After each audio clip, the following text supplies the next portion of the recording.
Welcome in, everybody. Episode 203. I think 203. 203. And our light might be flickering there. What's funny is we use StreamYard, but we also use the camera editing to get the lighting and everything all working. It wasn't flickering in there. So now it's flickering. So we might have to shut our light off. We'll just see. Is it flickering for everybody else? Let me know. I'm going to shut off for now because it's flickering for me. Anyway, we'll get that fixed and ready to go. But anyway, pretty cool. Got our little neon and everything. It looks good. Just very reflective. So we'll see if we can figure out that as well. Tweaks, in the new studios. We'll figure everything out. But anyway, hope everybody's having. No, it's not that bad. Yeah, I don't know. It's still flickering. It's going to drive people nuts. So we're going to shut it off for this week. But looks pretty good. At least we got the logo up there, though. There you go. Anyway, so there you go. But yeah. Fun stuff there. But we have, we're going to talk about this. So a lot of people have asked, it's like, wait a minute, they're not making a 26 model year Escape. What we're talking about, and it's kind of like the life of the Escape in a sense of production. So they started producing the Escape in 2020 and will stop producing the Escape in 2025 calendar year. So we're going to talk about that. We'll get into that later because not many people are talking about that. And they did clue us in, or at least our rep said, get all the allocations you can this month because they think the production of it will not last to the end of the calendar year. They'll start retooling and getting ready for the next vehicle that's going to be made at that plant. So anyway, we'll talk about that later.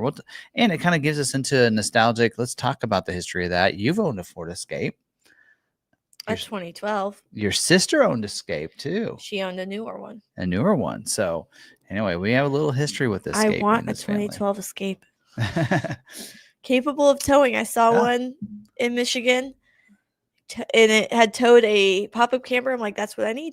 Yeah. So anyway, all these new vehicles. So we'll talk about the Ford Escape and the history of the Ford Escape. It's 4 generations here old. Of course, started in 2020.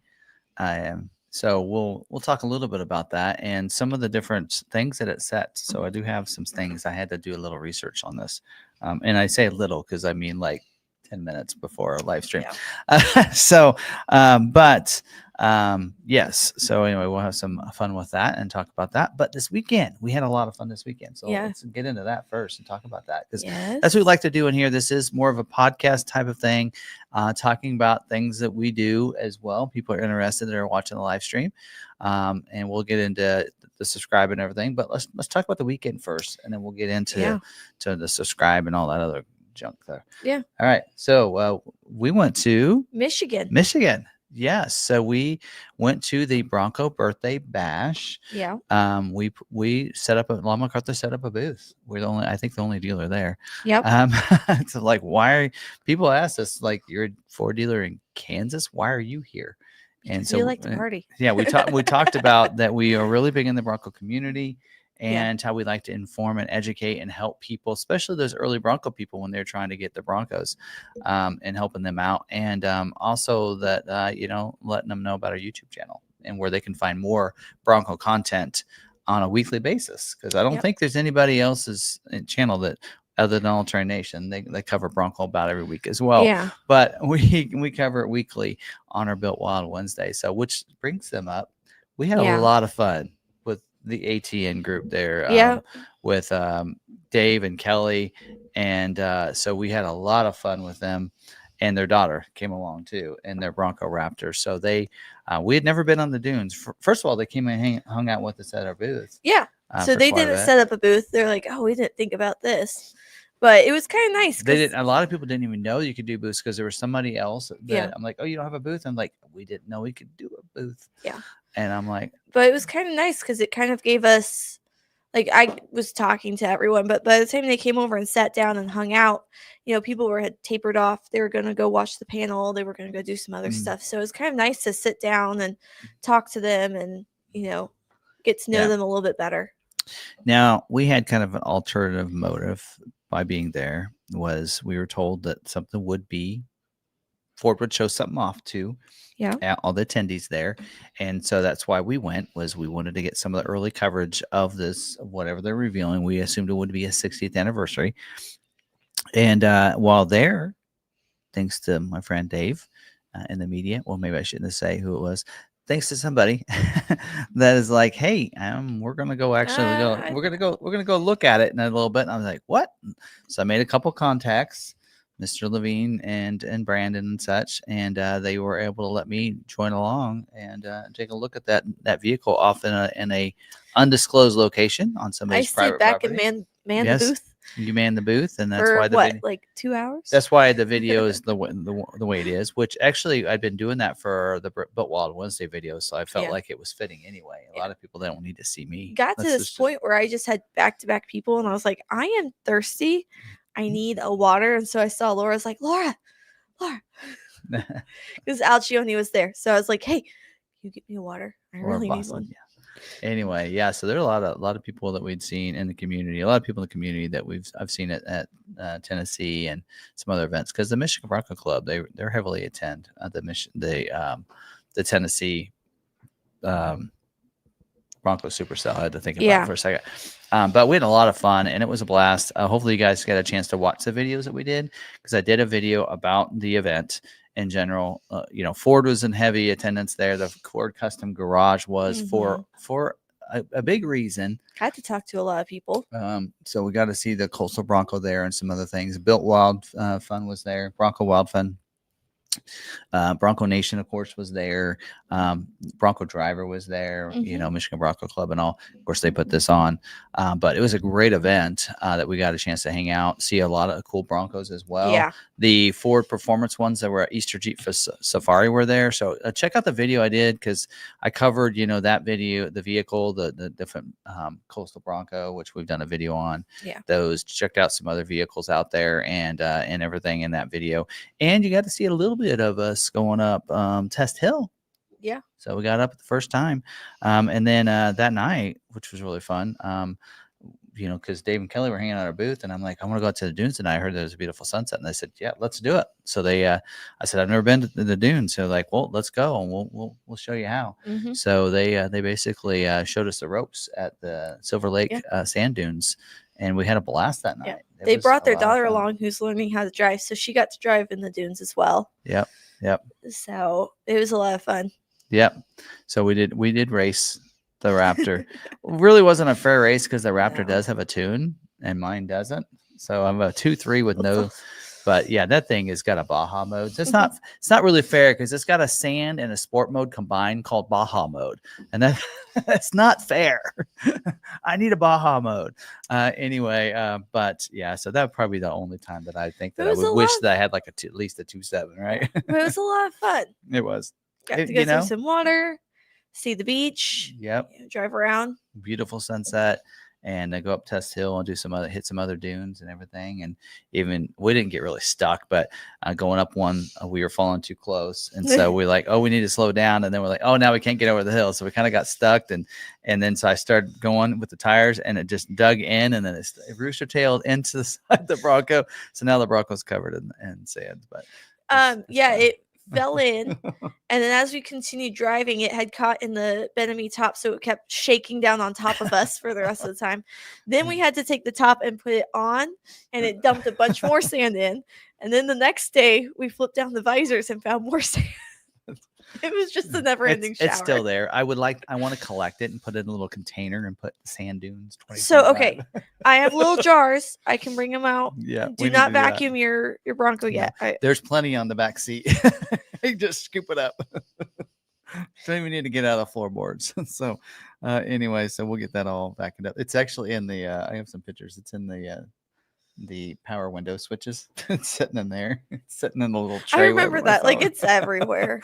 But it was a lot of fun. And then, of course, Saturday, being here with 400. I posted something on social media.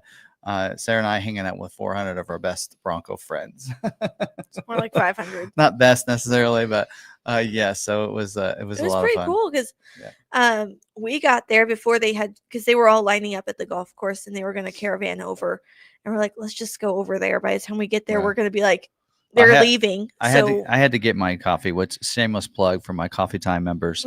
You guys know that. I had to have my coffee that morning, and I'm like, I got to get my coffee, Allie. I'm gonna be late. We're just gonna go over to the dunes. We're gonna meet you guys there. So as we're pulling in, they're just directing us because we're a Bronco. We're like, okay. So we got on the second row, right behind the Ford people, which is pretty cool. But yeah, we were like, let's just go ahead and go to the dunes. We got there, and what's funny is the Ford reps that were lining everyone up, as soon as they saw a Bronco, they were motioning them into the group. So there were already probably like 30 Broncos there before the caravan even appeared. Yeah. So like, I think they just saw Broncos and they were just kind of meshing in, because there were some people there that were like, what's going on? Like, what is this? And we're like, oh, okay. So you don't know. You don't know. But yeah, it was great. It was a fun time and a pretty cool little area too. So, well, someone today from here was like, "Oh, so what desert did you go to?" I was like, "It wasn't a desert. That was on the Michigan, you see Lake dunes, Michigan. You'll see dunes by lakes and such sometimes. Well, and that's because the water breaks down the rocks into sand, and then it gets pushed up. So then that's how you get dunes. Yeah, because there's dunes in Colorado. Yes. So they're not ones I can drive on, but Oklahoma has dunes. Yeah. I think Kansas has some, but they're very small, very tiny, and it's. Yep. So. Yeah. Anyway, had a fun time. So check out that. Check out my social media posts. I post a lot of image and stuff there, and I'm actually meshing that in because I was able to get some video from when we went to Colorado with friends of ours. Yeah. And so I kind of meshed that in. I did one the other day that had our Bronco little tippy. Yeah. So it was pretty fun. So anyway, and you can see I try to explain to people, how bad it was, but I'm like, now you watch the video, you go, oh yeah, that was pretty crazy. So because it was like, if we'd gone any faster, it would have maybe been tipping over. I think I prefer the dunes for partially in that. Yeah. So she likes the dunes. I still like the Colorado trails. I understand why dunes is Melissa's favorite day now. Yeah. Like. I mean, it's fun, but man, I guess the one thing I didn't like was, because it is just kind of like everybody just going everywhere. That just, to me, coordinated chaos. I'm just like, and there are people that are just go like hell, and it's like, I'm afraid someone's gonna hit me. I know that's what the flags are for, so you can see people coming over. There are directional signs. Because there was one where we almost got stuck because you were driving, and I'm like, there's someone coming. I saw the flag stick up. And I'm like, you better hold off. A split second later. Yeah. We backed down. I'm like, you better. And then we end up having to go back down the hill so that they could come over. And it's like, anyway, so good thing for those flags. But it's a lot of fun. But did get a chance to interview a couple people too. Dave with All Terrain Nation. We didn't get with Allie. No, she was busy. We were busy. She did a good job. The video, I fit that video together. She did a great job organizing and putting that on. It was amazing. I'm glad that she invited us up, and that was a lot of fun. And I don't know, man, that might be a yearly thing. I tell you what. So we're getting the dunes a couple times a year, but real fun. I left my Michigan OHV tags on the back just in case I make it back up there sometime between now and March 31st. You mean ORV? ORV. Yes. Well, there is OHV. So yes, but yours is an ORV. Highway vehicle, but yeah. Anyway, so I have those tags on there just in case I had to make it that way again. Who knows? Anyway, yeah, but that was a lot of fun. And I got a chance to talking to Tom. That's where I was going with this. Supercell Colorado is coming up. So, should be yearly. Hope so. Great job, Allie. Awesome job. So hats off to you. But I'm not going to take my hat off right now, but but yes, great event. So much fun. Wish I could have hung out with Allie a little bit more, but she was a little busy. She's a little busy girl. But yeah, great job there. So much fun. And so anyway, it was fun. The 60th anniversary, for those that want to watch the video I did, there are a lot of people that commented on the video that didn't like it, and said, it's kind of what a lot of people ask me. I'm like, it is what I expected from what I saw in the Mustang the year before. Right. So my daycare is actually, her and her husband are Bronco enthusiasts. They're off-road enthusiasts. He has a 60th silver anniversary edition, or not 60th. He has the silver anniversary edition. And so he was like, I was kind of hoping to see something more like that come out of the 60th. There was a 91. There was a 25 anniversary edition or something. So this, Derek's. Because there wouldn't be a 50th because they didn't make them. No, but Derek's, the old Jen, he has a silver anniversary. I don't know. So Derek has. Wouldn't silver be 50? I don't know. No, I don't know the specifics. It's the one that Derek bought recently. It's an anniversary edition, old Bronco. I think it's a 91. Okay. 25 years. My daycare has a matching one. Like, it's its twin. But he said, I really, it's not what I was expecting out of something like this. It's, not vintage enough. And she's like, what about the screen and the sensor stack? I was like, well, people have commented on that being taken out, but the federal government regulates that you have to have a backup camera. Oh yeah, there's a lot. I mean, so there's so many technologies now regulated to be in there. You can't remove the technology and have the old vintage Bronco like you would want. You can't. There's no way you're going to be completely going retro. But 50 is gold. Yeah, 25 is silver. Okay, you're right. I didn't know. Anyway, but in marriage, 25 is silver. Okay. Yeah. No, but I saw it in person, and I've got to say, it's pretty. The grill. My favorite part of it is the grill. I think the grill looks great. I don't know if you'll see that across any of the other trim levels. Something to note, and I did note this in the video, is that the part above and below the middle bar that comes across is paintable. So that's smooth. It's not textured, so you can pop, not easily, but it can come out and you can paint it. Yeah. And the wheels too. Allie said that grill and wheels. The wheels were very good as well. Now, little fact, and a lot of people pick this out, but we were there with the engineers of this package, and the badging on the side has exactly 66 lines. So I asked him, I said, well, the grill seems to have a lot of up and downs. Are there 66 of those too? And he's like, no, we couldn't do that. We wanted to, but because of air coming in and all that, we weren't able to get it because they have to be so wide as well. So anyway, but there's exactly 66 in that. And that badging is so intricate because there's like 3 layers to it, because it's the lines are in there, the Bronco's in there, and then the Bucky is on the outside of the emblem. Yeah. And the glass, I mean, it's encased. It's a great job on the badging as well. And, the interior, of course, this is based on the Outer Banks. And I'm not really surprised by that. Just like with the Mustang, it was based on the GT Premium. This is based on the Outer Banks. And some people said, well, it needs to be a 2-door because that's what the original one was. Yeah. Well, this doesn't have to be 100%. This can be a tribute to it's the not Bronco supposed to be exactly how it was. It's a tribute. Yeah.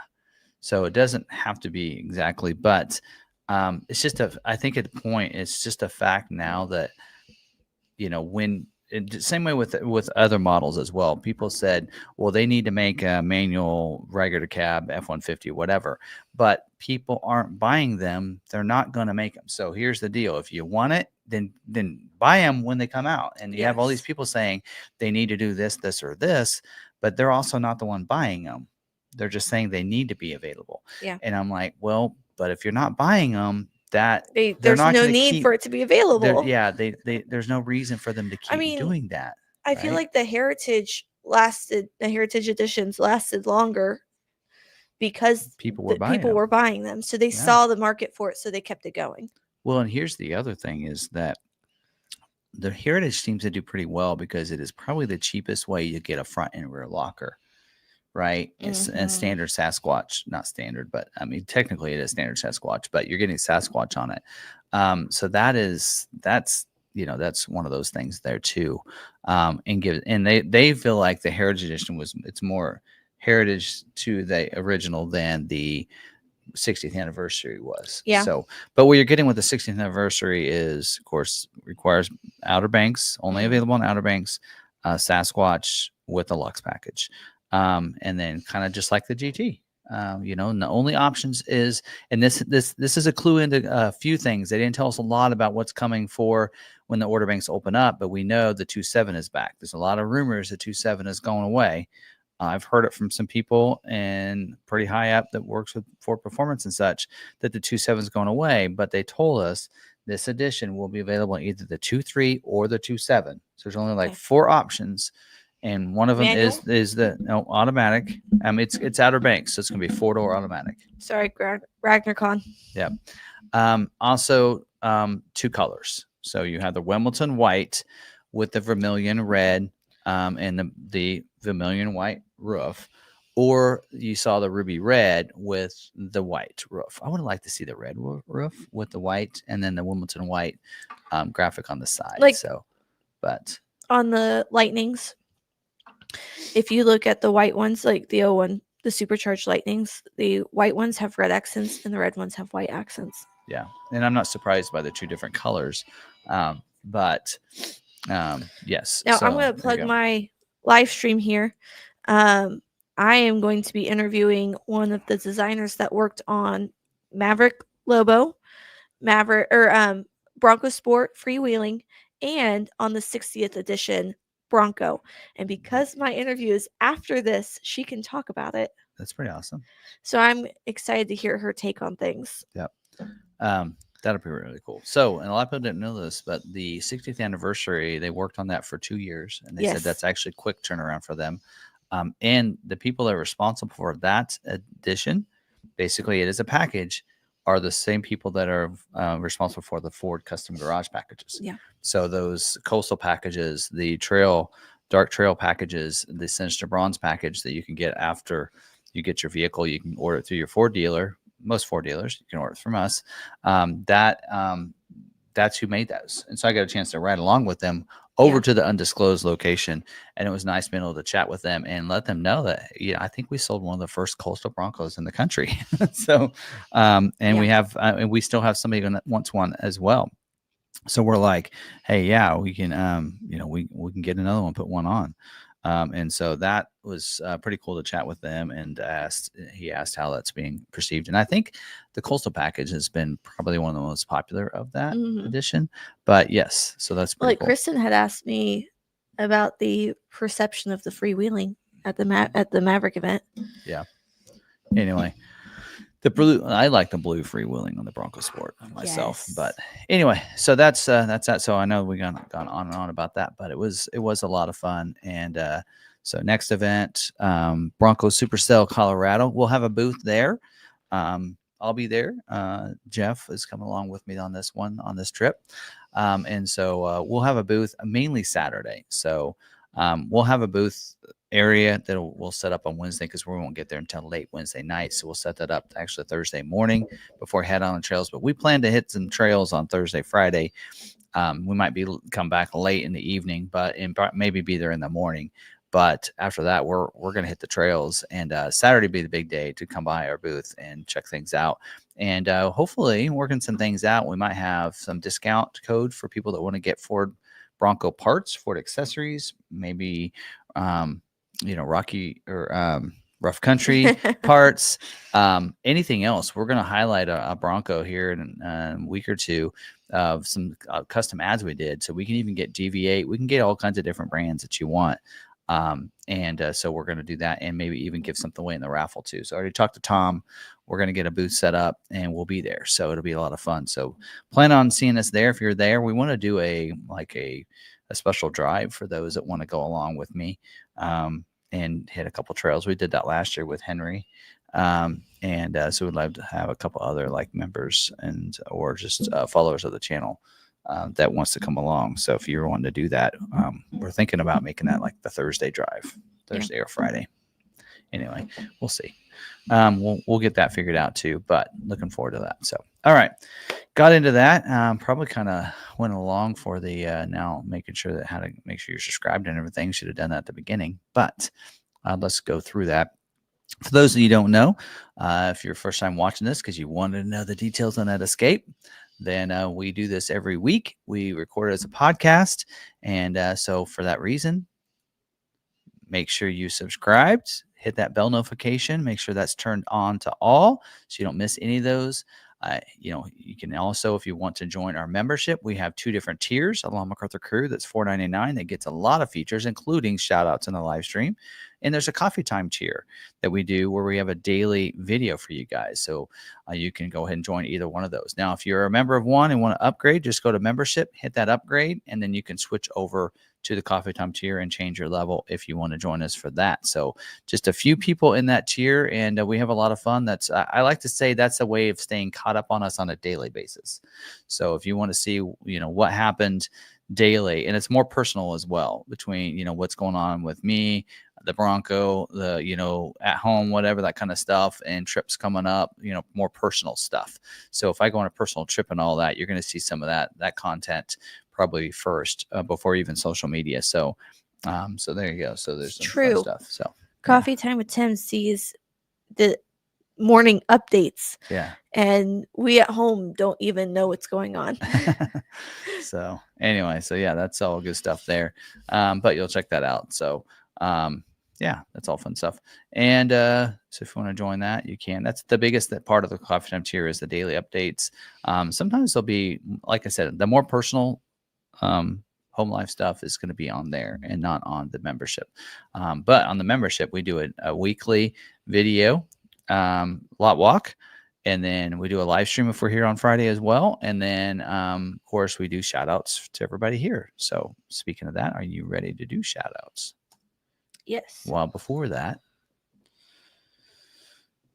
what's in Tim's there's a picture of Alan back there. I always see that and go, oh, how's Alan doing? He made it home. He did. So he's like, you guys went to Michigan, had fun, and came back before I made it home.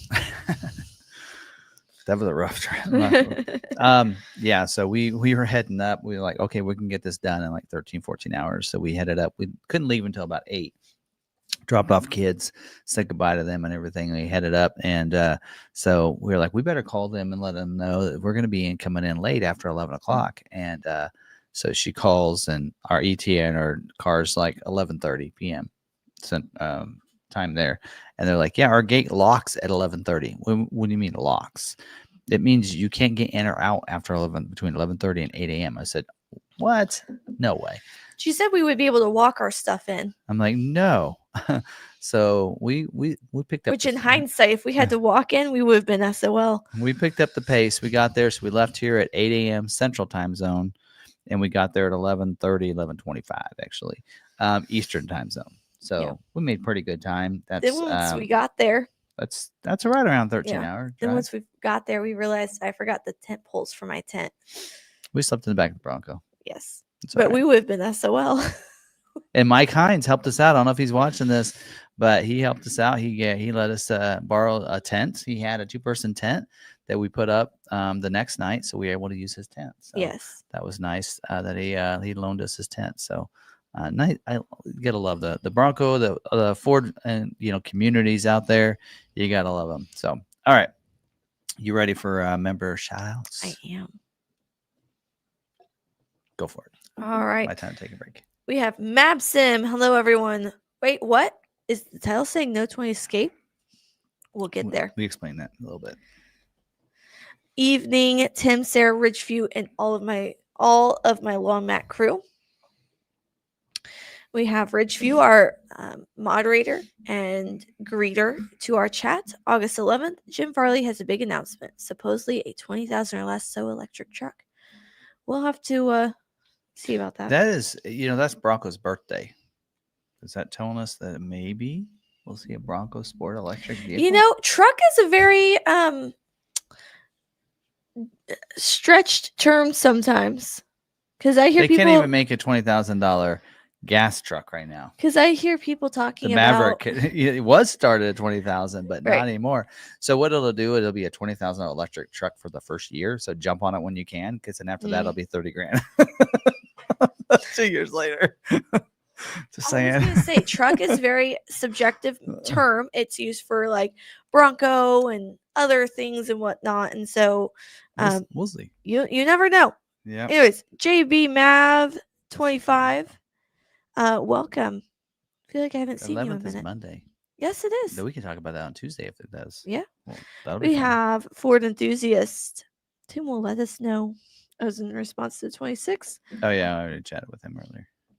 The temperature and humidity are perfect here in the great state of Maine, aka vacation land.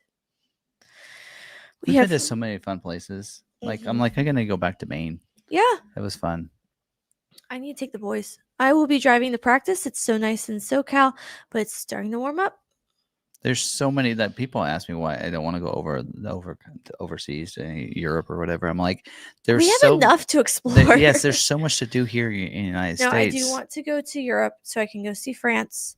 I did 4 years of French. I need to see France at least once. River cruise it. But there's so much here to do. I don't know when we'll ever make it there. All right, we had a lot of headwinds in Idaho and in the gorge in Oregon. So, yep, they made it home on Sunday. We have Brandon O'Howdy. Might be okay. So there's an event coming up, and we might be close to Brandon. Ooh! I mentioned in the coffee time this morning. There's an event, an overland event in Jay, Oklahoma. I'm tempted to go to it, so we'll see. It's the September 12th to the 14th. That's another Saturday. I just need every Saturday off. Hello all, just finishing up golf. Enjoy photos and videos from Michigan. Oh, he is enjoying them. We have Ronald Smith, Steve Young, Douglas Blair saying love those pics. We have Bucko, good evening everyone. RagnarCon, hey, the surface of the sun now has a sign. Very cool. Or very warm. See, now we're dark toned. It's still blinking. See, here's 100%. Yeah, it's still 100% doesn't blink. See? Where does it stop blinking? It's already right there. blinking. 90%. 80. Well, darn it. We'll have to figure that out. All right. We have Ford enthusiast. I'm trying to find a used 2008 to 2012 Escape for the wife. She loved that generation. So do I. That's what I want. If I find one of those, I'm trading in one of my vehicles for it. Probably not the C-Max. Probably the Fusion. Lebo can take the C-Max. So I don't have any images for today. We're going to go through like the timeline. In fact, we actually might just buy the Escape to have. All right. I have thoughts. Okay. You guys went there and back before we got home. Yep. Jack asked what's in your cup. We have 60 years of Mustang, 60 years of Bronco, much heritage. Both keep getting better.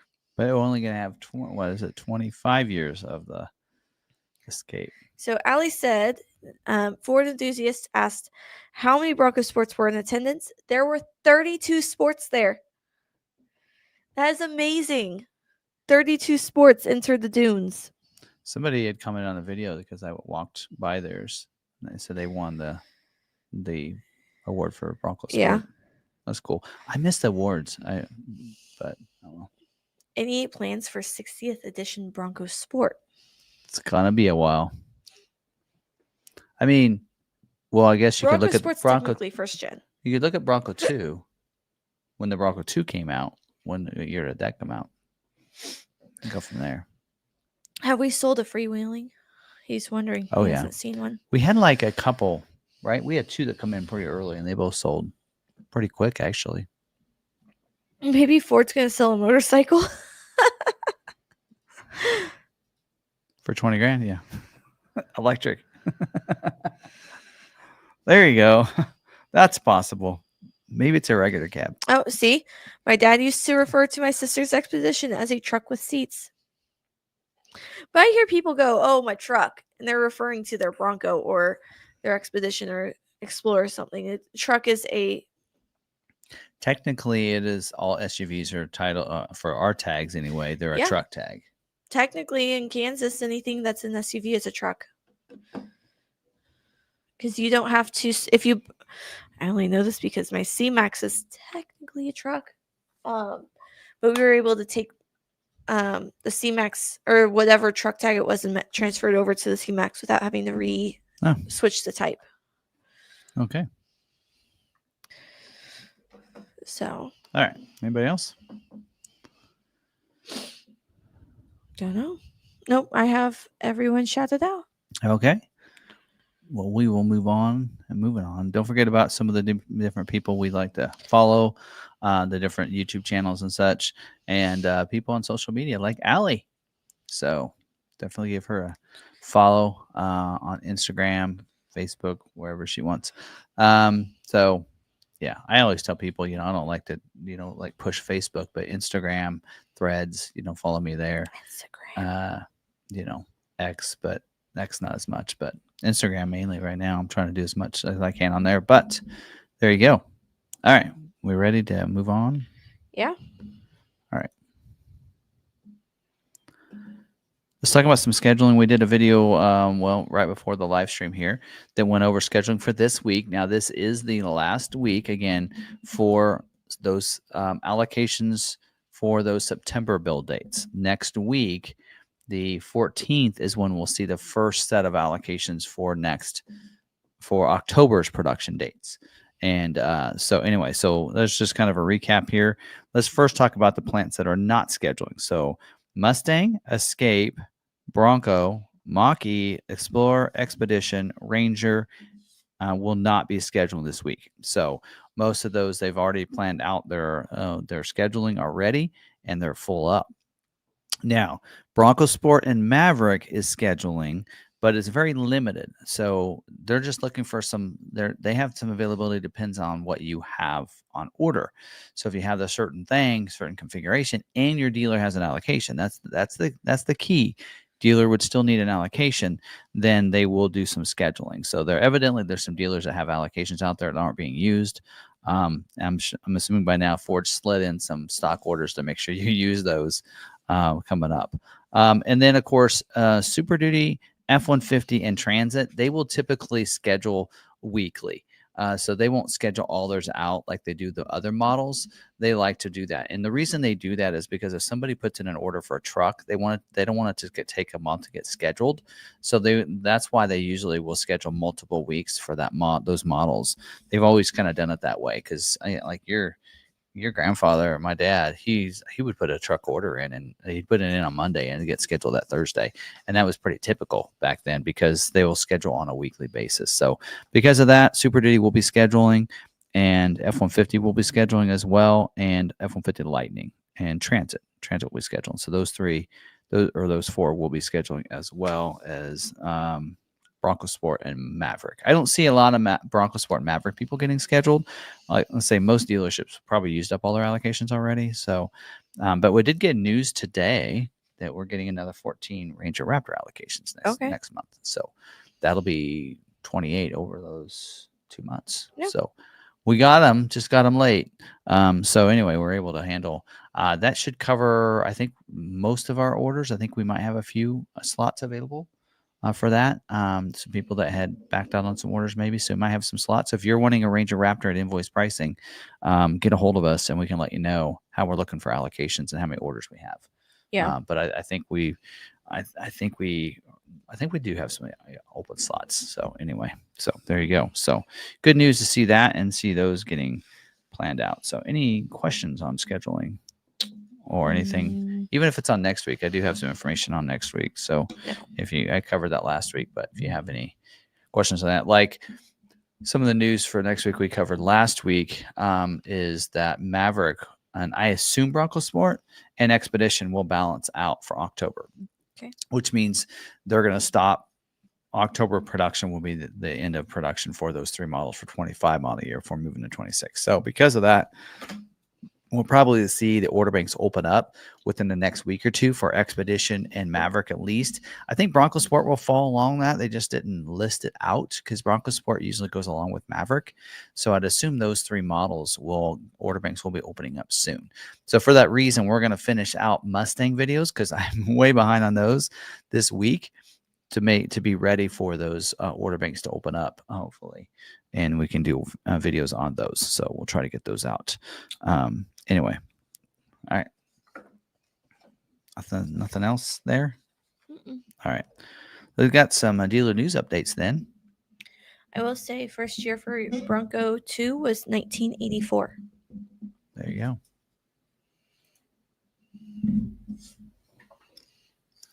All right. Dealer news updates. One change to the home charger. So you got, if you purchase an electric vehicle, then you get the Ford Power Promise complimentary home charging station and installation, right? So that is continued and is going on. People have asked, hey, I want to make sure I get that 80 amp one. There's no guarantee you'll get an 80 amp charger. So basically, Ford has actually did theirs. They have upped it. In fact, they have even updated it one step further, and that now you may even get a third-party charger. And the brand is Emporia Classic EV Charger. It's a 48 amp J1772 hardwired charger that you might get. The cord is actually longer than the Ford connected charge station one. But so that this is a dealer news updates to let you know about that. So because of that, they did update the Power Promise with a few things. So Ford will no longer ship the Ford Charge Station Pros to dealers as we transition to providing eligible customers with a complimentary Ford connected charge station. That's your 48 amp one, or other home charge station models. That's that Emporia one we just told you about. As I say, at this time, Ford will not be mailing the FCCS or other home charge station models to dealers. Dealers who are not able to provide a charger to their customers at time of vehicle delivery should continue to follow the coupon code process. So basically, you get a coupon code, and then Ford will send the charger to you, and you set up the home installation, everything reimbursed, and all that good stuff. So that's how that works. So, we actually talked about this, I don't know, it feels like it was about a month ago, where Ford was doing away with that 80 amp charger and all that, and they were moving those to dealers. And basically, if a dealer had one, then they went ahead and gave it to them. Once they ran out, they weren't going to give them to the dealers and have the dealers stock them. So most dealerships probably are out of those. But another thing that they came out with is now you can get the Ford branded fast charging adapter. That NAS adapter is now available for dealers to order. So when that came out, customers could order it, but dealers could not. Now dealers can order in limited supply. Limited meaning maximum of 3. So dealer can only order 3 of them. So the retail price on those is $200. So there you go, Tesla supercharger. So if you want that adapter, it's supposed to be, basically they work with Electron for their adapter. It is a little different design than what you get through Electron. I have one of those adapters. I have the Ford one too. I have both. They're a little different. So the mechanism for it to plug in is different. Being able to take it out is a little different. Some other things. So it is a little bit more durable, they say. But I haven't had any problems with my Electron one, but that's fine. All right. I don't use it daily either. All right. To say that, let's see, this is an alert or a memo of the connected services for the dealer member portal. Connected services on DMP is now optimized for use on mobile devices. Oh, okay. That just allows dealers to use their mobile phones if they want. I don't care. All right. This next one is a price increase already. We haven't even received any 26 model year Super Duties. In fact, I don't even think they produced any yet, but we have a price increase on it. Effective July 31st, so this happened last week, we have higher prices now, and there's a lot of them. So cabin chassis and pickups, let's go through these. There's a bunch in here. All right, so they increased the skid plate package by $50. The LED roof marker and clearance lamps by $55. The upfitter switches by $20. The argon blue is now $395. Avalanche is $395. Race red is $395. Engine block heater increased $60. The alternator freestanding option increased $100. Snowplow prep package increased $100. The outlet, the 400 watt outlet increased by $50. The XL Chrome package by $100. and they increased the power sliding glass with the defrost and privacy glass by $100. And then on the pickup, a lot of the same ones. They all 450s increased by $500 as well. They mentioned that twice, so it's in here. The F450, they mentioned it twice. And then all the other FX4 off-road package by $50, the Platinum Plus package by $500 increase. The bucket seats with the console for XLT, they increased it by $225. The fifth wheel gooseneck hitch prep package by $100. That's increased. LED box lighting, $100 increase. XL Chrome package, $100 increase. Snowplow prep package, $100 increase. And then the freestanding alternator, $100 increase. So there you go. Now, if you have an order in, so people are going to probably ask that, what about me? I already have an order. If it's already in there and confirmed prior to that, then you don't have to worry about it. We got this fly flying around, and so often it goes right in front of the camera. So that's what that is. Anyway, but there you go. There's that. I don't know where Sarah went to. And see here. I think that's it for dealer news updates. There you go. Yep, that's it. All right. That's that. All right, moving on. We have recalls. And Sarah's not here for comments, so I will just continue rolling to recalls. And if there's any questions, we'll cover those after recalls.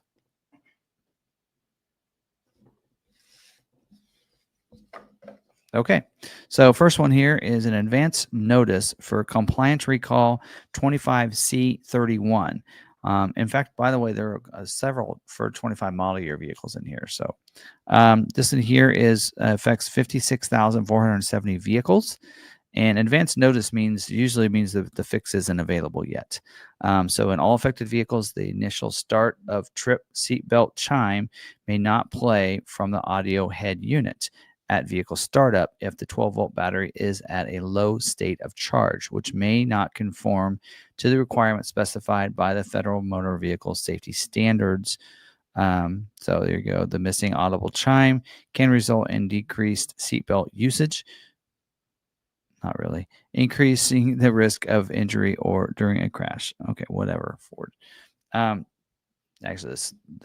that is actually the safety standards probably. But letters will go out once they have the fix. So it does say within 60 days, but that means they don't have the fix quite yet. So there you go. All right. Next up is safety recall 25S30, and this is supplement number 1. Supplement means they updated it of some sort. So we'll go through those updates just a second.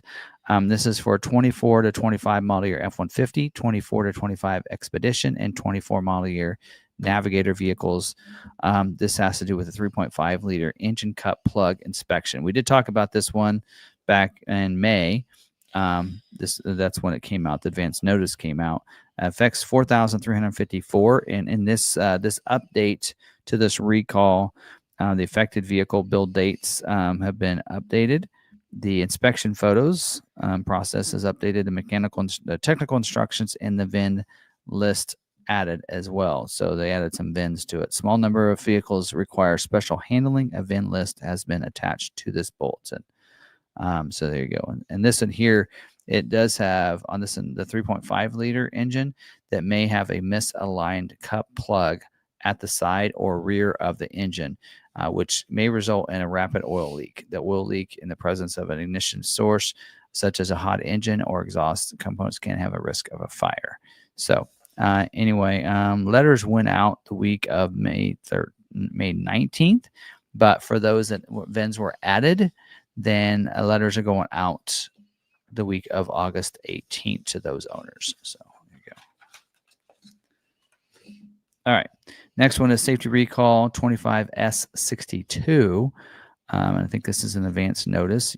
Well, nope, it's an update. It looks like this is the official recall. The advance notice came out July 9th. So this is the official one for 24 to 25 model year Bronco Sports and 23 to 25 Escapes with the 1.5 liter engine.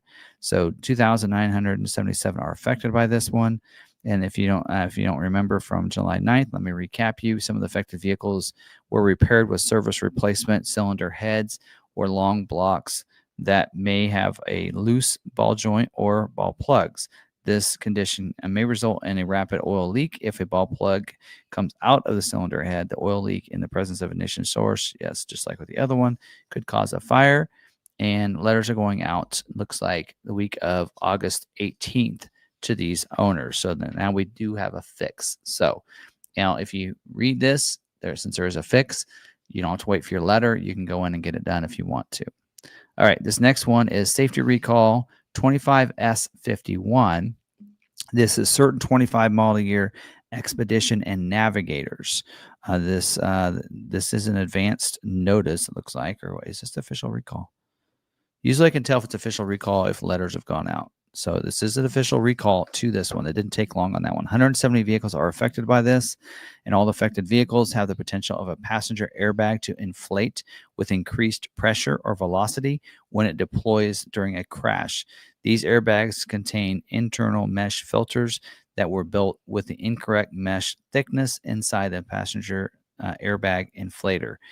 If there is an increase in airbag pressure or velocity in a crash, this may affect the airbag in interaction with the occupant and increase the risk of an injury. So if your Expedition was built between March 27th of 2025 through May 28th of 2025, I think ours was built on the 31st. So ours might fall in this window. So we might have this recall. Navigators built between March 22nd through May 30th. So there you go. And letters are going out this week to those owners. So I guess I'll wait and see if I get a letter. All right. Next up is Safety Recall 23S64. That first two numbers is the year that recall came out. So this recall came out in 2023. This is supplement number 2. So this is an update. Originally, supplement number 1 came out October 24th of 24, according to this note here. And this is for 2018 to 2022 model year EcoSport, 2016 to 2018 Focus, and 2017 to 2021 Fiesta vehicles with the 1.0 EcoBoost engine and automatic transmission. So this supplement here affects 136,161 vehicles. They did update a couple things on this. The service action was updated. It does say updated oil pump, drive belt, and tensioner are available for final repair for this program. So the labor allowances and parts ordering information has been updated, and the technical instructions have been updated on this one.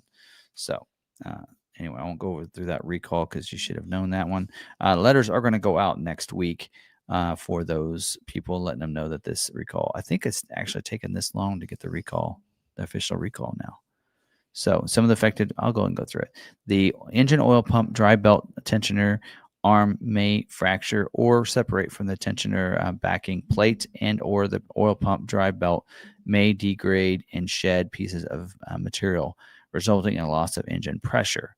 Of course, loss of engine pressure in the engine can result in engine damage and or seizure, which can result in a loss of motor power and a loss of mechanical vacuum pump required to provide power braking assist.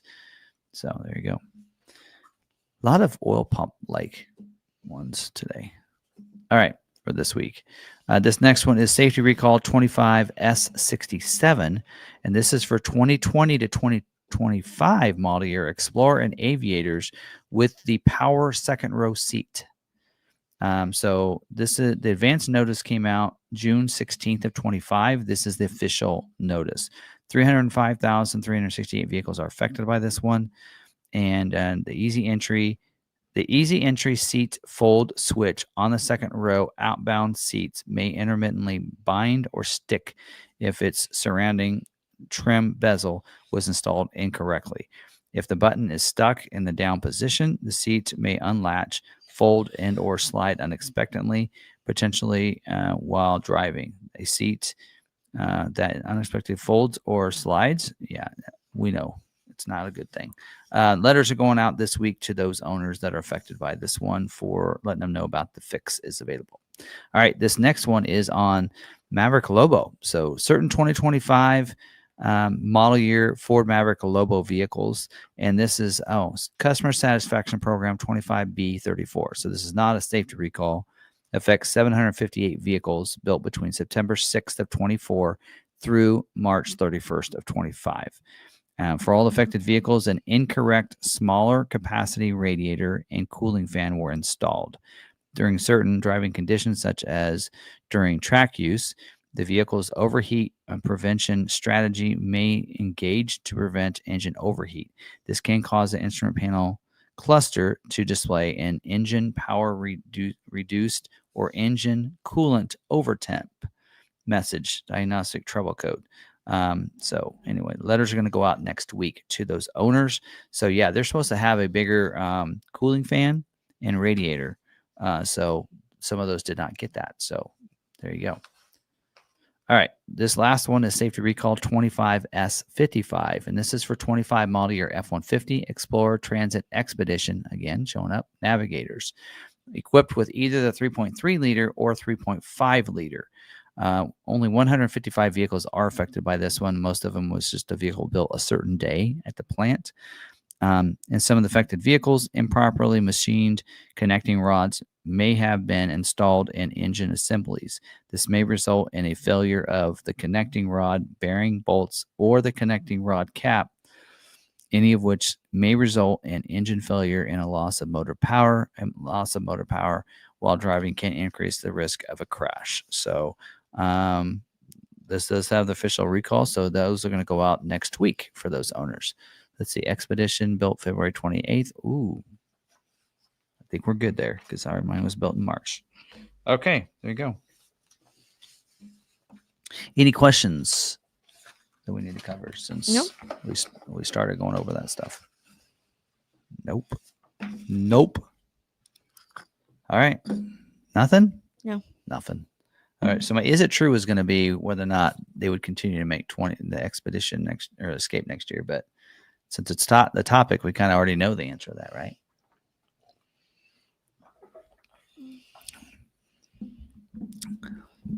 Let's go ahead and get into this. So let's talk about the Ford Escape. So the Ford Escape is going to be ceasing production before the end of the calendar year. Our rep told us, get in all the allocations you can for the Ford Escape now because this is it. October may be the end of production for the Escape. They didn't tell us it was balancing out yet, so it may go into November.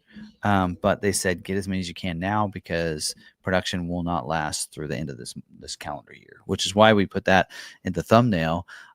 Is that the Escape is the 26 model year is going to be very limited. Of course, it was very limited anyway because there's a lot of the carb states that couldn't get it.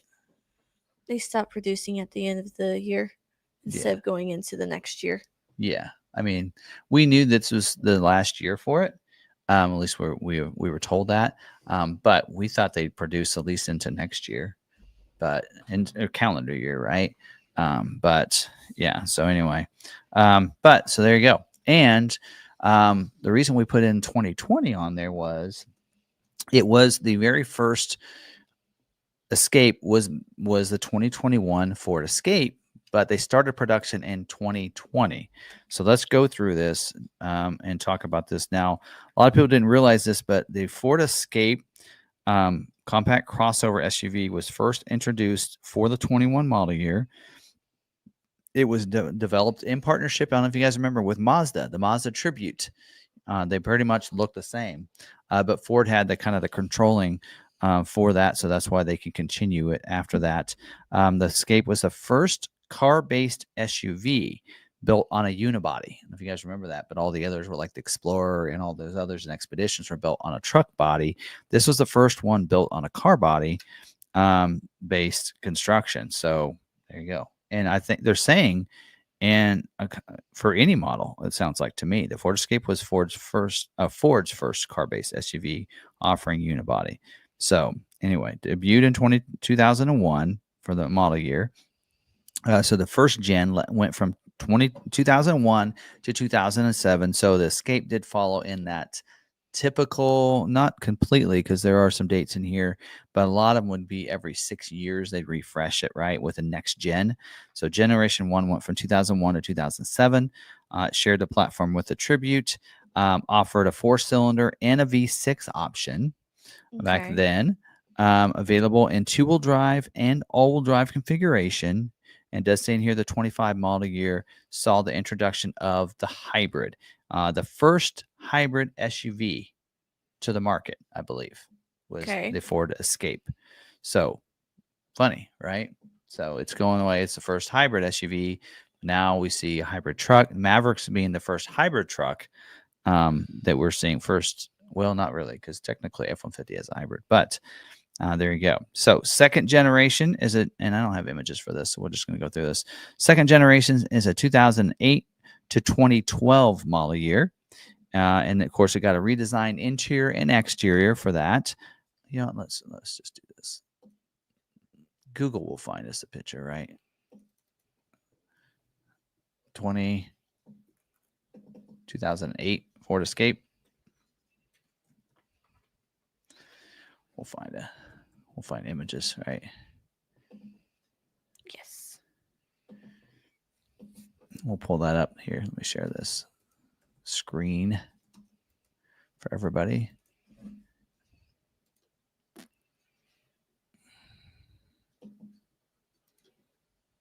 Oop. Here, let's pull this separate so we don't lose, so I can see what's going on here. All right. Add that there. There we go.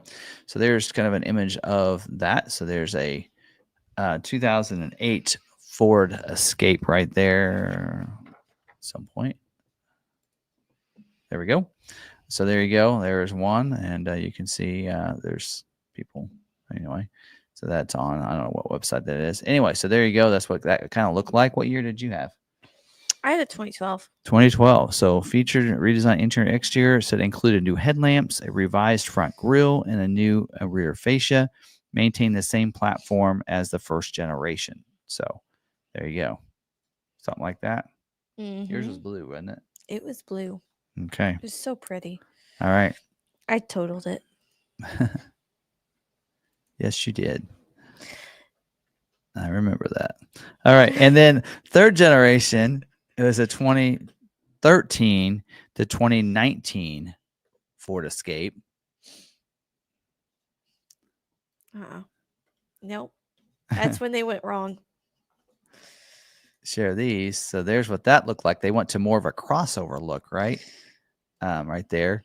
And so there you go. That's kind of what those look like. And those there were introduced as a completely new design, moving away from the boxy look of previous generations to more, like I said, more of a crossover look. Featured a more streamlined exterior and new technology, including the My Ford Touch system. Remember that? Remember doing videos on that. Offering a range of engine options, including an EcoBoost engine. That's when we first saw that.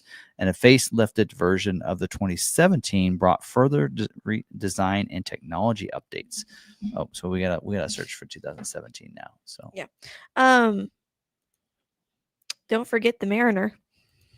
The Mercury version. Oh yeah, we sold a lot of those suckers.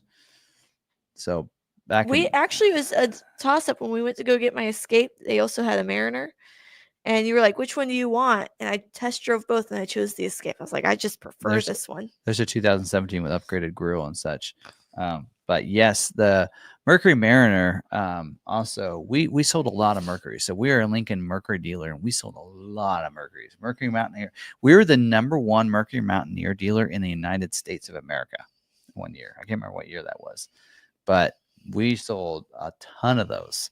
But yes, so Mariner as well. You're like, here, test drive both of these. Yes. Tell me which one you like. Yeah.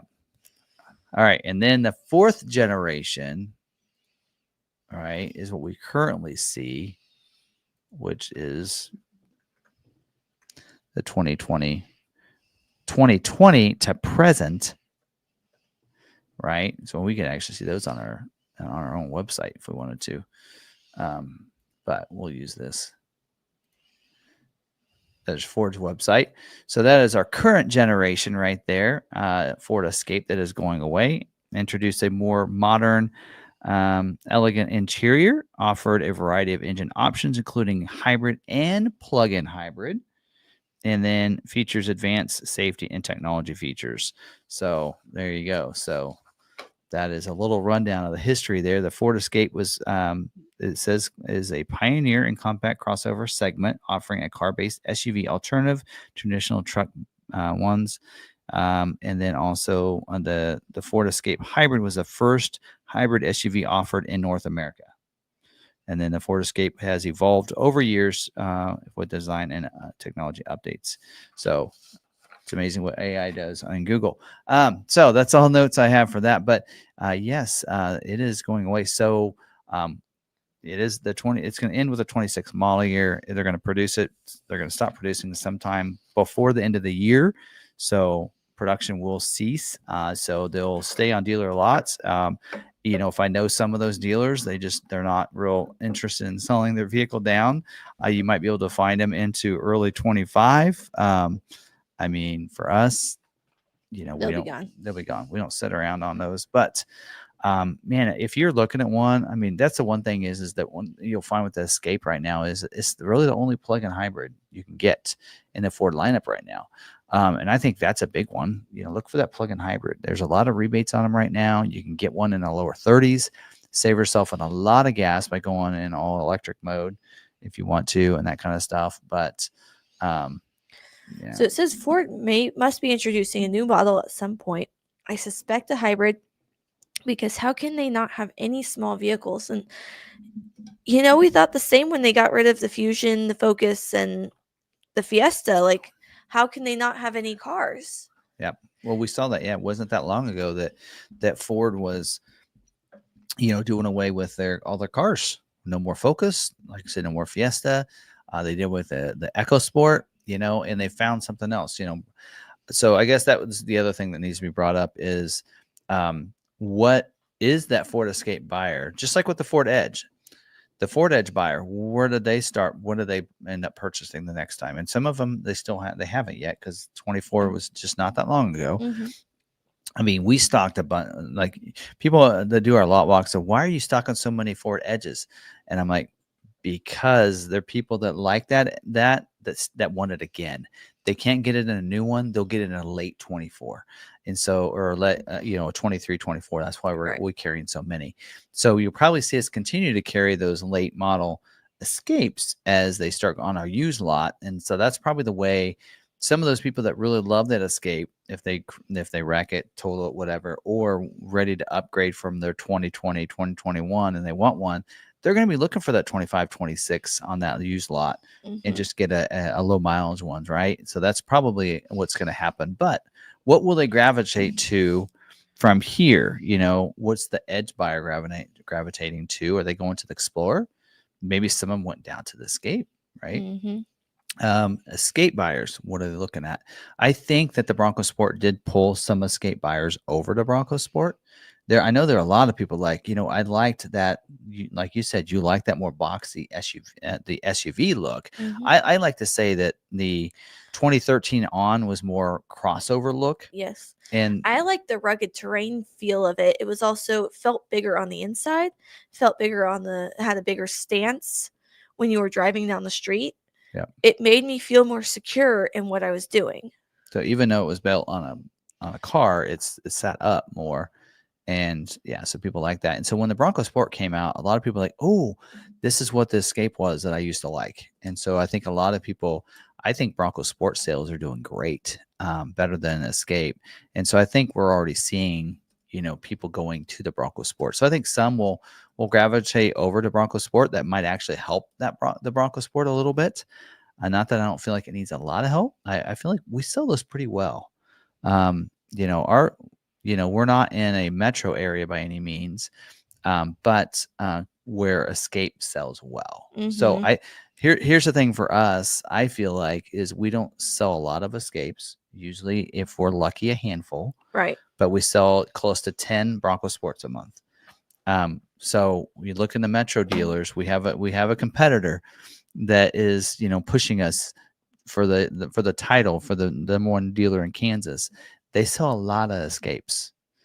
So for me, I don't know about everybody else at this dealership, but I'm like, I kind of like seeing the Escape go away because we sell the Bronco Sport better than they do. So, but their escape buyers might end up going to Bronco Sport. We'll see. But because we have a pretty good amount of Bronco Sports coming in, again, to earn more allocations, it's based on certain things, criteria, and since there's already numbers and sales data for the Bronco Sport, it's gonna be a struggle for them to gain any more allocations for Bronco Sport that they need because of that escape buyers. So Meanwhile, we'll be able interesting. to have those numbers. Yeah, so it'll be really interesting to see. But anyway, and how that all plays out. But I think that actually might help us in Broncos sport sales. Yeah. Like I said, the biggest thing for us was we carried a lot of hybrid and plug-in hybrids on Escape because most people, if they wanted a gas engine or an EcoBoost, they were already looking at the Bronco Sport for the most part. Yeah. So we'll see. The question I have is no more hybrid SUV. So will we see a Bronco Sport? We did a little, and I haven't actually posted that short, and I need to now that this is about over, because that's going to be the question is, do we see a Bronco Sport hybrid now? Or that vehicle they're going to make in that plant, is it going to be an electric small SUV, right? Yeah. Guess we'll have to see. Only time will tell, right? But will we see a 2027? We got a 2027 coming for that plant. So I guess the question is going to be, and hopefully August 11th is some news of that, because that's really not, when do they start production for? Usually it's summer times when they roll that over. We have some time. We'll see. It'll be interesting. It's always something fresh and new. Yeah. For us as a dealership and as for YouTubers and everything. Yeah. We're kind of wanting to see something new and fresh come out that Ford has. So we'll just have to see. But there you go. So, any questions, comments, anything like that? I've been kind of pulling out the comments. Yeah, the Bronco Sport is similar to that old Escape. I've mentioned that a few times, which would mean that I would kind of want to go towards that Bronco Sport, but there's just something about that 2012 Escape. There's just something about it. And yeah, the Bronco Sport's nice. I've driven a few. There's just something about the older version of that Escape. There's still a lot of those Escape hybrids that are running around as taxis down like in San Francisco and some of those areas, and they're running those things down in the ground, and they're like the hybrid batteries are still hitting 80-90% effectiveness, and they're switching out. Like they had told us when we went to a Lightning event before Lightning came out, that there were Escapes in San Francisco as taxis with over 400,000 miles in them, or they replace the seats about every 100,000 miles because they're used as taxis. Yeah. But still have never had to replace any hybrid motors. So discontinuing the Escape will cost Ford customers. I own a 23 Escape. I will not consider a Bronco Sport. It's a different vehicle for a different buyer. So when we talk about the Bronco Sport, we're talking about that 2012 and older Escape where it's boxy, and it's very similar to what the Bronco Sport looks like now. Now, the people that enjoy the current body style probably don't like the Bronco Sport. Yep. And what else do they have on the Ford lineup? Right. They don't. There's nothing really there. So will they be looking at EcoSport kind of moved over to Escape. Edge could move over to Escape, but there's nothing really there. If you like that more crossover look from the 13 and on, you might be having a look at a different brand now. Mm-hmm. Is Lincoln keeping theirs? What's that Chevy? The Corsair? Yeah. For what I know. So, you could move over to Lincoln. I don't know. And look at the Corsair. Yeah. To be honest, your aunt, my sister, she had an Escape, and she went to a Corsair. Yeah. A few years back. She likes it. Yeah. Yeah. That's great point, though. I always say, Lincoln mirrors Ford in a sense. You have the Navigator, Expedition. You have this, you have that, you have this, you have that. It somewhat mirrors each other. Price-wise, though. But price-wise, quite a bit more. Yeah. So you'd be looking at a different price range when you're looking at that Corsair, but it's that same body style that you would be looking for. Yeah, we'll see. Well, hopefully they fill it in with something different. It's not the Escape name, something that people will like. So we'll just wait and see, because maybe the next vehicle that comes out at that plant will be the vehicle you'll be looking at, and maybe it'll fit your desires, for that too. So we hope that they didn't forgotten those buyers that want that look and don't want to go to Bronco Sport, right? Yeah. Yeah, that's true. So John, I would look at Corsair. Corsair is almost an exact match to the Escape in size. I know you don't want larger, so get a 26 Escape before they're yes. gone. As long as you're not in a carb state. Oh, yep. Otherwise, get a 25. Before they're gone. Yeah. So, overall, I don't know. Maybe another brand. I think if I find an older Escape, I'm going to jump on it. I'm still sad that when Grandpa was ready to let his go and get something else, I wasn't in a place to be able to take his. He had one. I think I didn't because the air conditioner wasn't working. I don't know. There was something that wasn't working. And so we needed a working vehicle because we were purchasing we just purchased the van. Yeah. I couldn't get out of my lease. Yep. Still sad about that.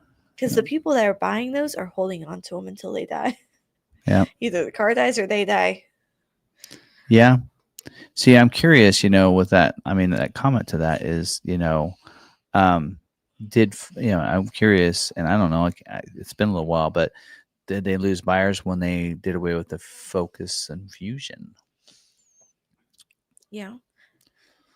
There seems to be a trend with reviving old Ford model names on new vehicles. Maverick, what could be next? Pinto? Oh, I hope not.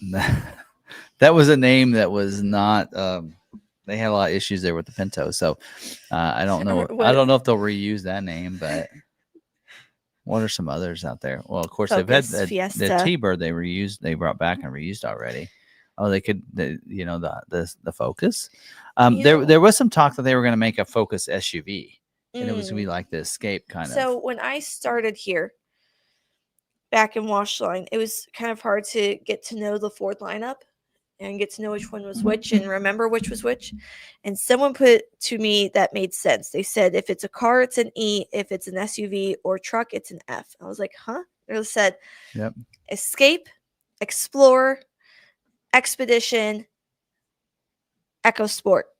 That's your SUVs, right? Then you have Focus, Fiesta, Fusion are your Fs. Those are your cars. And I guess then you have the F and dash, and it's your trucks. Yep. So how about this? For an EV, a Galaxy EV. Galaxy EV. So Galaxy. There you go. Although we always joke the mach-e auto, macchiato. Yeah, your mom likes to call it the macchiato.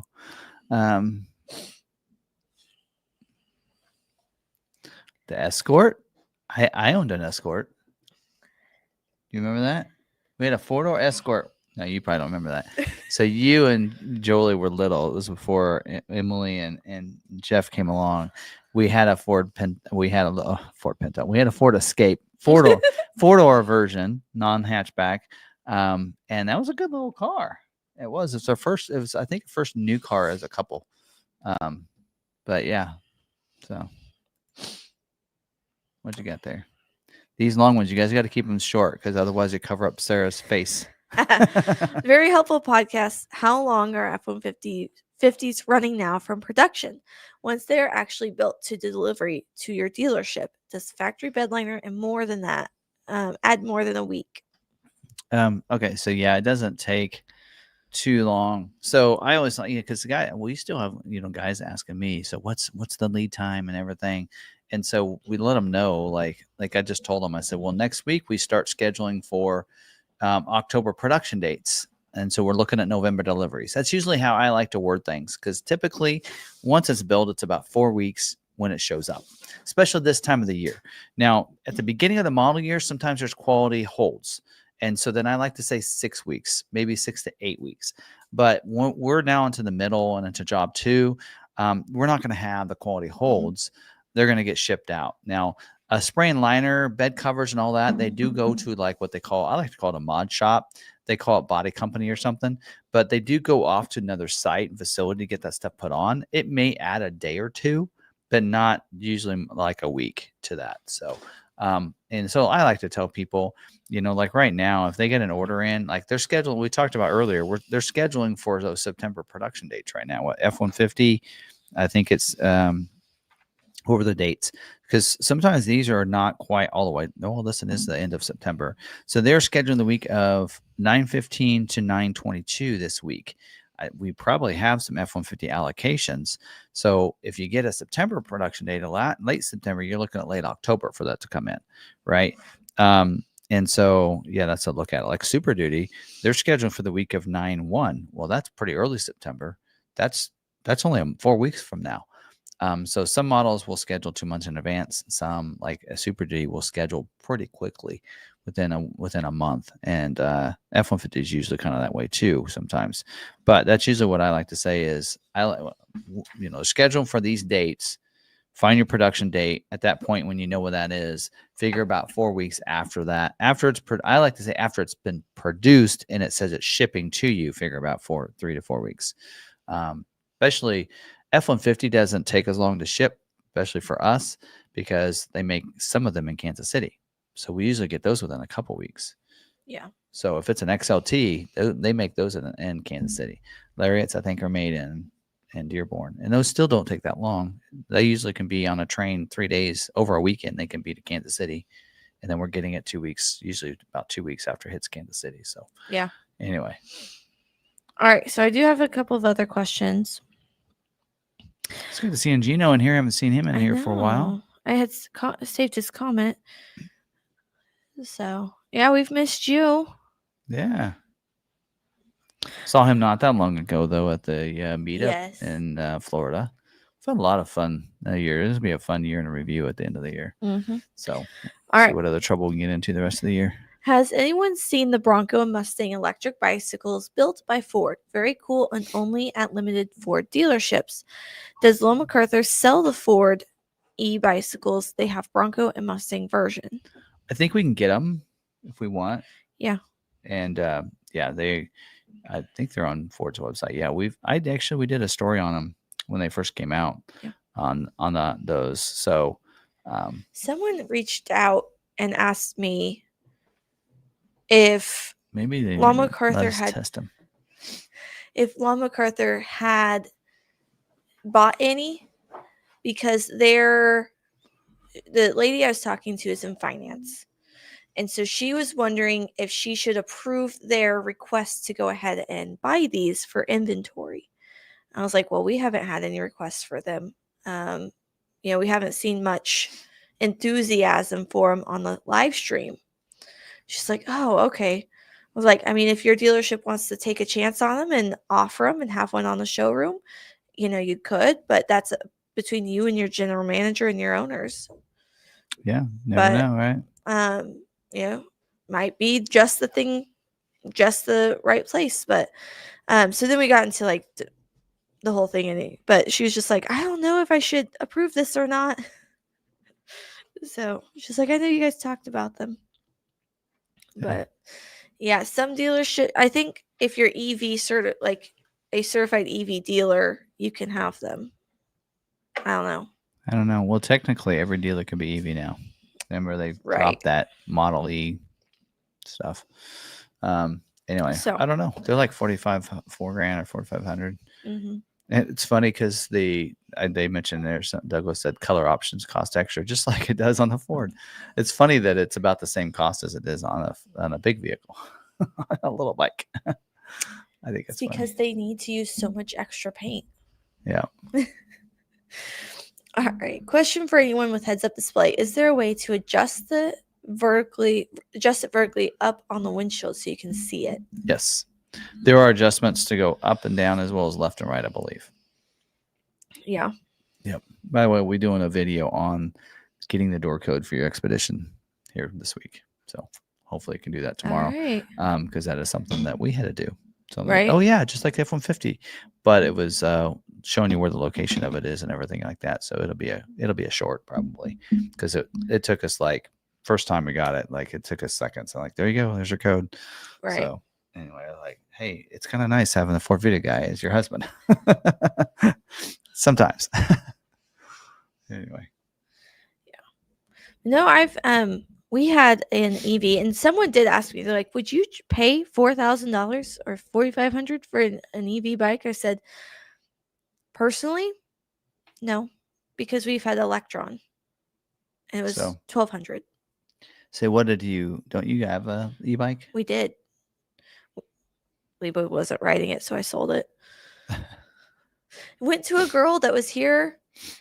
So did you know that our factories over here do summer programs for high schoolers so they can come in, learn about the factory, and apprentice, basically. So they get to learn what it's like in there. So that way, after high school, they can join the workforce immediately right out of high school. So she was here. Her parents are in Nebraska, and her bike popped a tire. Or no, the chain broke off, popped a tire, and broke the spoke or something. So she needed something. So they bought her our EV bike. He sent me the money. She came and got it.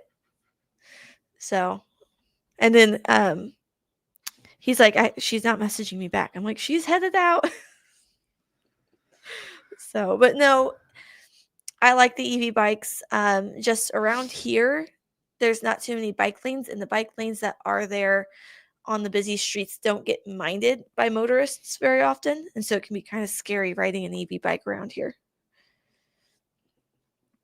Yeah, we don't have don't have the biking community. No, very much. But to my opinion, an EV bike, if it's an electric bike, it goes fast enough that it should be in the car. It should be in the car lane. 25 miles per hour. I mean, is that the max for those? For Lebos, yes. Most of our city streets are 30, so in my opinion, they should be in a car lane. People can pass them. Yeah. I don't know. That's just the way I look at it. Yeah. So, I mean, $4,000 doesn't seem like a good price to me, since you're buying the Ford name. You're buying the Ford name, and if you're paying for the color to match your Bronco, you're basically paying for a matching bike to your Bronco. I told people that about the Roush package I have. You're buying the Roush name. You're buying it as it's a package. Should be serialized. Mine wasn't, but you're kind of getting that serialized thing for your for those packages. You're buying the name and the quality. And the quality, yes, you're buying that. I mean, you've struggled with you put Rough Country on, people are like, oh no, that's a bad brand. That's a bad brand. And you're like, no, they're getting better. They've didn't you say they switched hands? Yeah, I think FabTech or somebody is now taking over. They've changed, and so now they're creating good quality products. But it's taking a lot for them to get rid of that bad name. Yeah, Ford's had some bad models with some bad product, and then they started making better, and so yeah, having a lot of recalls right now. But I'd rather have a recall. Like, a lot of people don't realize this is that most of those recalls aren't safety recalls. And I wish, I hate saying the recall name. I do like the customer satisfaction program, but still people look at it. It's still listed under recalls. Right. And so when they say Ford has more recalls than anybody, that includes all those customer satisfaction programs and everything else. So that's that's the bad thing there. I see recalls as a good thing. That means Ford has admitted, hey, there's something wrong with this. Here, we're going to fix it. And then later on, here's the fix for it. So that we keep everyone safe. It's not just sometimes it's it's safety, but those customer satisfaction programs, that's not something that they had to report. Yeah. They're choosing to report that. And I see that as an honest company that's taking responsibility for a mistake and going that extra mile and fixing it instead of it letting it turn into a problem. Well, and there are a lot of people that feel like, well, there's a quality to begin with. There's an error that they shouldn't have had to begin with. So I can get that too. But anyway, it is what it is.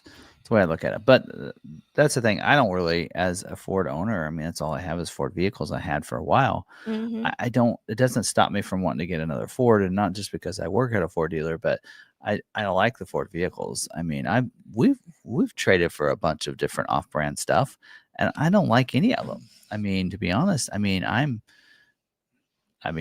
we've seen different Chevy and GMC trucks, Dodges, Rams, whatever, in those vehicles, and I don't like we've had Tahoes and such, and that's just me. It's every vehicle's for, and that's the reason their We're also manufacturers the still sell kind of cars. people that buy Android and refuse to buy an iPhone. So No offense to iPhone, to Apple people, but that's what I'm used to and what I like, and so that's what I'll continue to Yeah. do. But you have some iPhone people that are the same way. They Yeah. would never touch an Android. Yep. So anyway, now to me, Basically, you do you, boo. yeah, to me, I like a Jeep, right? Let's talk about Wrangler versus Bronco. I mean, if depending on what you're looking for, if you're buying that because you want the cool breeze, top back, doors off kind of feeling, right? I don't drive a Bronco. If you're a Jeep person, drive the Bronco before you buy a Jeep. And you might go, wow, because if you're not going to take that off road, there are people that are like, well, it doesn't have the front, it has the independent front suspension. Bronco will surprise you. And well, it's going to ride better. So if you're on the road, an independent front suspension will ride so much better than one that doesn't, like the Jeep. So the where that Jeep is good by not having that is off-roading. If you're not going to take it off-road, you're going to want to drive the Bronco. It's got a much better ride. And for that, because of that independent suspension up there. Here's something else to note. We were actually out there at Silver Lake. I don't know if you heard those people. There were some people when we were getting ice cream that got a ticket. They took the doors off of their Jeep Wrangler. When you take the doors off, you lose the mirrors. And that is a state law in Michigan. You have to have mirrors. So they got pulled over because they didn't have rear view mirrors. And a Bronco, you don't lose your rear view mirrors when you take the doors off. Now, are the side mirrors required on the dunes? No. So but in town. So they took the doors off to go off-roading. Yes. And then drove it into town. Yes. Or back into town to get some ice cream, and they didn't got a put ticket. Yep. I bet that there's some people coming out of state to go off-roading. Don't know that law. And cops sit there and wait for people to come off of that without their mirrors on and just go after them. So I had this happen. They said guy called my wife's Bronco a Jeep the other day.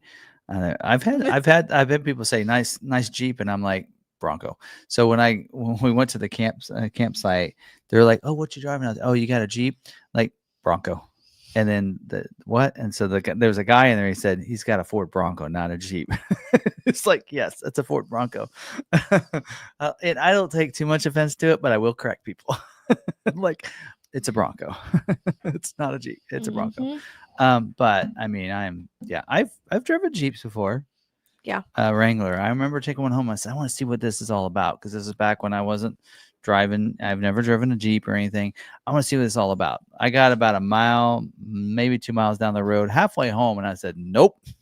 I turned around and came back because I could not stand not having independent front suspension. And that thing, to me, just did not like it.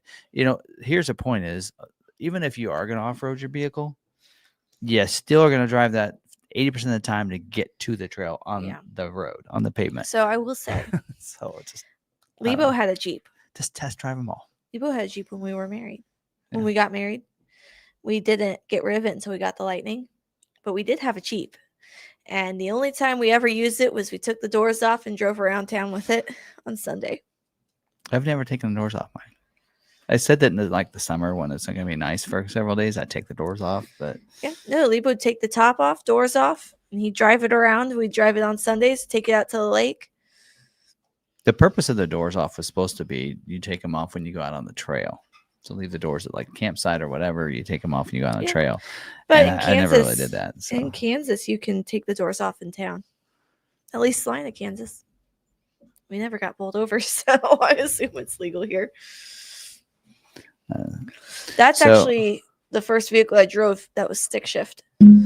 So we do We do the horses. We have little.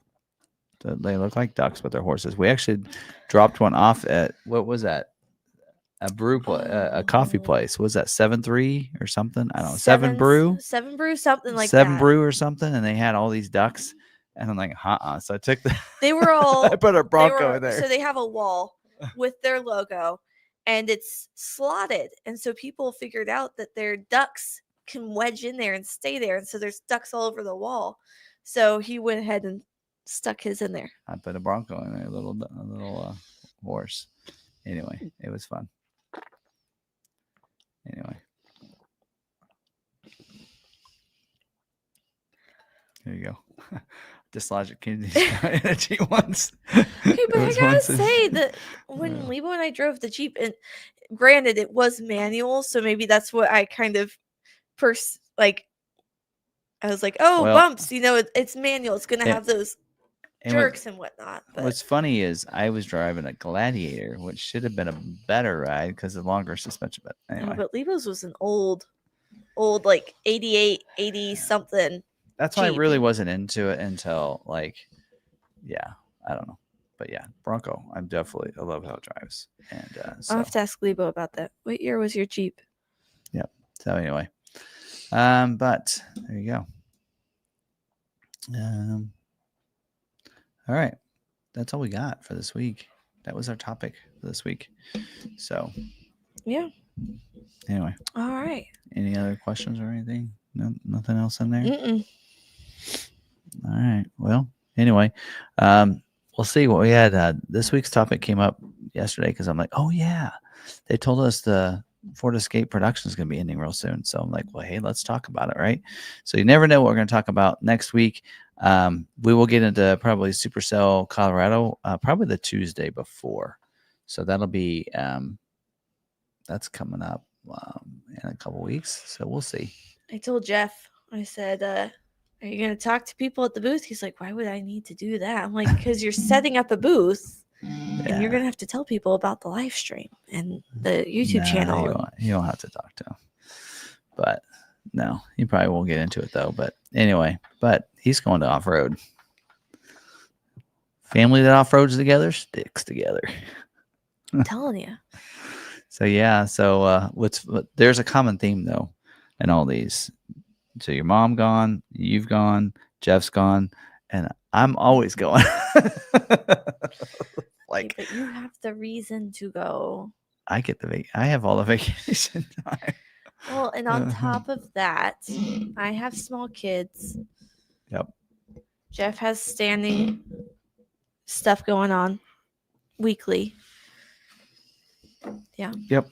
That'll be fun. He hasn't gone off-road since we went to Moab. So it'll be fun for him. So he's gone through Bronco off-road. So I always say you can't drive my Bronco unless you've gone to Bronco off-rodeo, but that's a lie because I let Nathan drive it. Okay, but he's a grown adult. True, and he's off-roaded before. So yes. So, but yeah. Anyway. But as for the family members, unless you go through Bronco off-rodeo, you can't drive it. Yeah. So anyway, he's gone through that. Which is funny because you let me drive it before Bronco off-rodeo. Yeah, we were with Brian and Melissa. But yeah, it was their third day, and then I watched and learned for 2 days. Yep. Anyway, so we'll have some fun. So we'll hit the trails Labor Day weekend with some friends of ours and Brian and Melissa, and then we'll come back for Tuesday live stream and Wednesday, and then we'll head back out and hit some trails on Thursday, Friday, and enjoy Saturday at the show that week. So that'll be fun. So like I said, we're gonna have a booth, and we might have some stuff to raffle off too. So we'll see. All right, working on that. So I get to play Tim for a full week. Tim, remember we're closed Monday. Mm-hmm. I'll be here Tuesday, Wednesday, so it's just Thursday, Friday. Okay. Because are we closed that Friday before? No. Okay. I'll be gone. I guess I will be gone that Friday because we're going to drive there 3 Friday. days. And then it's okay. Sunday. I got this down. So I just can't do any live streams without you. Right, Saturday, Sunday, Monday. I need a guest. I need someone with me to do a live stream. It's hard for me to do a member live without having somebody here. Coffee time with Sarah? Yep. You don't want coffee time with Sarah. Sarah's brain is too My struggle is when I would like forget to fluttery. do a coffee time and then we get in the Bronco and we're driving on the Bronco. I'm like, well, they don't like it when I do a video in the Bronco. If I have my mic, it's not as bad, but Niles, we've had Niles on before. Yep. All Maybe right. I need, if there's a week where you can't be here, I do a episode of All Women Driven for the live stream. Record it and then post it to mine. Yep. You got an episode this Thursday? I do. Yep. You already recorded it? Yep. Okay. Andrea. Cool. I recorded hers in June, May, somewhere in there. Okay. So You're gonna have some fun episodes coming up, though, right? Oh, so much fun. Cool. Made a lot of connections. A lot of people want to come on Mhm. because we highlighted to them about All Women Driven. So Yeah. I got some patches I could show. Go grab my patches off my desk over there on the right side. I got patches we got from Tennessee when we were in Michigan, and then there's those others there too. I got today, right beside them, right there. Be careful. That one. got a gray one. You gave me blue.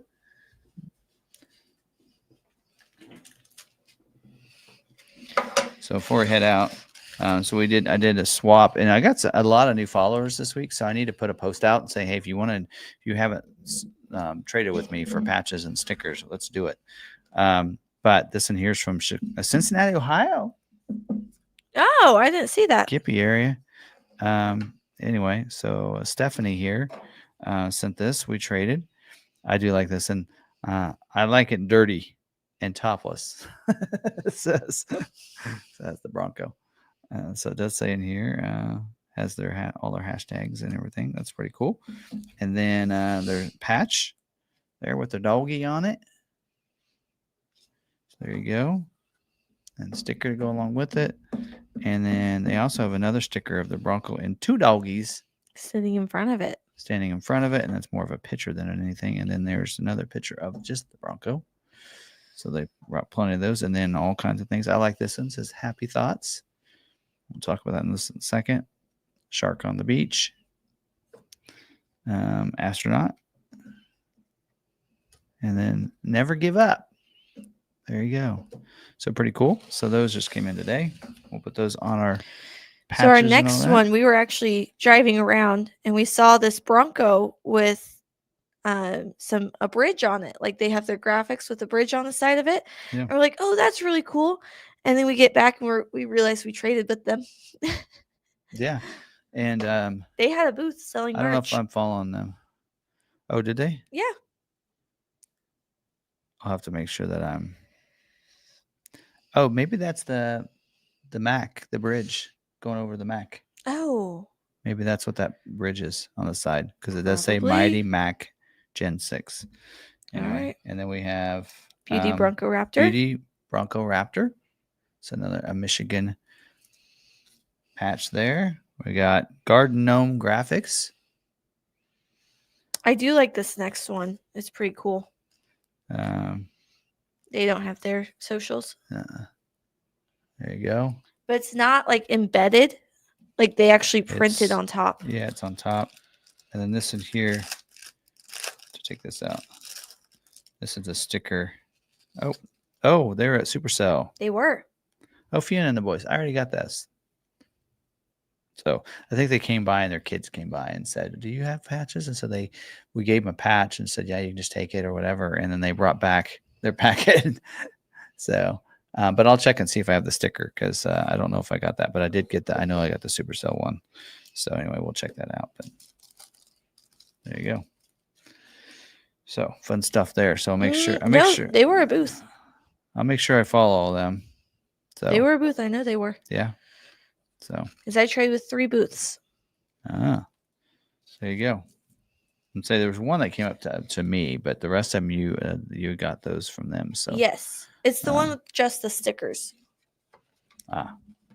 So anyway, we'll take a picture of that. That might be a way to get into to stir up people doing it, because we'll do. I'll throw those in there, and I think I have some that we did like a month ago or something. I never posted on social, so we'll post those on social, and then we'll get people to, hey, if you haven't traded with us, let's do it. So anyway, because I got some new followers from some of the posts I did recently in Michigan. Probably along with the people that stopped at the booth, because we had our stickers out and I was handing out stickers. Yep. So we need to make sure we trade with people. So there you go. So we'll get that all going on social. So make sure you're following us on social. Ford Video Guy, Beauty Mama Bear on Instagram, Threads. Make sure you're following that. All Women Driven, her YouTube channel, and my Ford Video Guy YouTube channel. So make sure you're following all that stuff there. And yeah, there you go. Other than that, we'll see. That's all we got for tonight. All right. I'm out of water, so. Okay.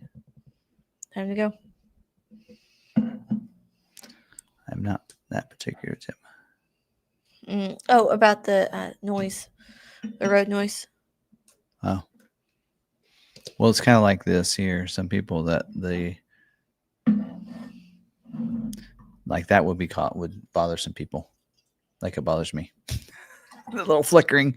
Don't look at it. The question is it flickering for you guys? Yeah, I checked it. What are you seeing now? Well, no, I checked it over here. 1 second. It's not as drastic though on there. But so, your brothers had a seizure disorder. So people that have a seizure disorder, that flickering can cause seizures. So yes, we're pretty. So you'd have to put like a warning of that. So yes, and I don't want to do that. So anyway, but there's that. All right. Well, yes, it is flickering for them. So all right. Anyway, so we won't do that. We'll figure that out between now and then. What's funny is, like I said, in the video editing software, it wasn't flickering.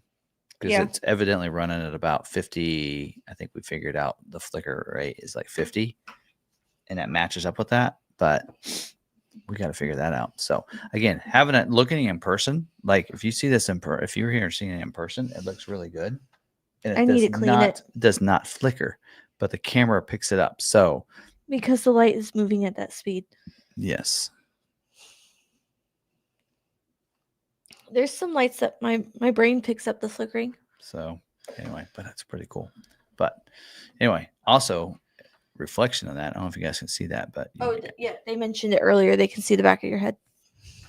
Back of my head, but also you can see the signs in front of us. And we have two quotes up here, one from Walt Disney and one from Winston Churchill. You can actually see the quotes. And so I'm just like, I wonder how many people are trying to figure out what that quote is. So anyway. So that's in there too, which we haven't taken those down yet. At some point, they will be white, so it wouldn't be as big a deal. But if you look real closely, you can see my patches, my sticker swaps up there. It's really hard to see it in that reflection. But the sign's clear. Oh, actually, it's actually over there, right there. You can see those are our stickers on the wall. And the camera and monitors. Yes. So you guys are on camera right there. Anyway, we'll see. I don't know. Anyway, so it's very reflective. I like it, but we'll have to see. Anyway, but if we get if we got a little curtain right across there, then the only thing they'd see is the monitor and the camera and us. So we'll see if you're looking that closely. All right. Here's the curtain rod. Yep. All right. Well, that's all I have. But yep. Hope you guys had a great. Thanks for joining us. And did we get all these shout outs? We did. I don't know why those are still up. Mine's not showing them. Yep, we covered those.